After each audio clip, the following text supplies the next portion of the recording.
Hi friends, జొన్న రొట్టె తింటే మాత్రం చాలా సూపర్గా ఉంటుంది. మెయిన్గా ఏంటంటే చాలామందికి ఈ మధ్యకాలంలో జొన్న రొట్టె ఏ విధంగా అయితే చేయాలో తెలియదన్నమాట. మెయిన్గా ఏంటంటే దీనికి కావాల్సినవి జొన్నలు, అదేవిధంగా జొన్నలను మనము గిర్నీలు వేస్తే పిండి అవుతుంది అనమాట. ఈ విధంగా అయింది. ఇది జొన్న పిండి అనమాట. మీరు ఇక్కడ చూడొచ్చు.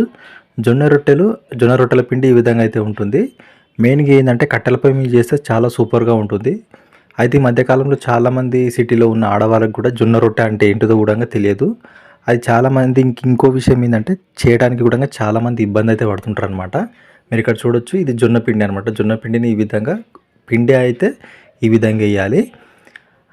ఈ విధంగా వేసిన తర్వాత దాన్ని బాగా పిసకాలన్నమాట. ఒకవేళ పిండి జిగిలేకపోతే మీరు అన్నం పంపేటప్పుడు గంజి వస్తుంది కదా, ఆ గంజిలో కొద్దిగా పిండిని బాగా కలిపి ఆ విధంగా అయితే వాడుకోవచ్చు. మీరు ఇక్కడ చూడొచ్చు. ఇప్పుడు పిండి అయితే పిసికామన్నమాట, బాగా పిసికాము.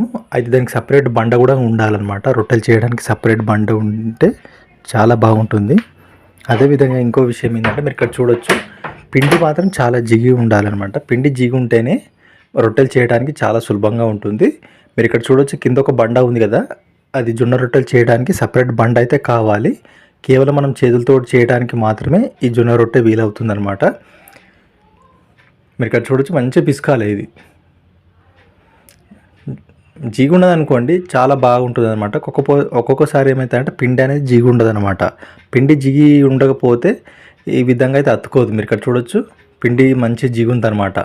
ఒకవేళ జిగి లేకపోతే మీరు సపరేట్గా మనము అన్నం పంపేటప్పుడు గంజి వస్తుంది కదా, ఆ గంజిలో కొద్దిగా పిండి వేసుకొని కలుపుకొని, అది కలుపుకున్న పొడి, అది కలుపుకున్నది ఉంటుంది కదా జొన్న పిండి, కలిపింది దీంట్లో కలపాలన్నమాట.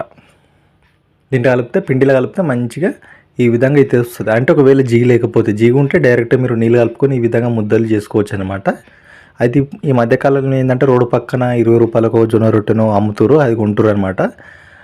అలాంటి కొనుక్కునే బదులు మనం ఇంట్లో చేసుకుంటే చాలా సూపర్గా ఉంటుంది. ఇంకోటి హెల్త్కి కూడా చాలా మంచిది. మీరు ఇక్కడ చూడొచ్చు. మెయిన్గా ఏంటంటే పల్లెటూరులలో మాత్రమే ఎక్కువ చేస్తారు. బట్ ఈ మధ్య కాలంలో ఇంకా ఏంటంటే పల్లెటూరులో కూడా చాలా తక్కువ అనమాట చేసుకుంటే. జొన్న రొట్టె అంటేనే చాలా తక్కువ మంది అయితే చేస్తారు అనమాట. మేమైతే ప్రతిరోజు అయితే జొన్న రొట్టె అయితే చేస్తాము. మెయిన్గా ఏంటంటే తాతల కాలంలో ఏంటంటే ఈ అన్నంకు బదులు జొన్న రొట్టెకి మాత్రమే ఎక్కువ ప్రిఫరెన్స్ అయితే ఇచ్చేవారు. చూడండి ఏ విధంగా అయితే చేయాలో. జిగుంటే మాత్రం బాగా మంచిగా వస్తుంది అనమాట, గుండ్రంగా వస్తుంది అనమాట. ఒకవేళ జిగి లేకపోతే ఈ రొట్టె అనేది ఇచ్చుకపోతుంది అనమాట.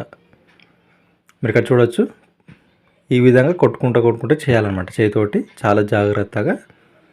అయితే స్టార్టింగ్లో మీకు ఒకవేళ పిండి జిగున్న కానీ చేయడానికి అయితే రాదనమాట. ఒకవేళ చేయడానికి రాని వాళ్ళు, కొత్తగా నేర్చుకుంటారు కదా బిగినర్స్, వాళ్ళకు కొద్దిగా స్టార్టింగ్లో ఇబ్బంది అవుతుంది అనమాట. మీరు ఇక్కడ చూడొచ్చు, పెంక మీద రొట్టె అయితే కాలుస్తున్నాము.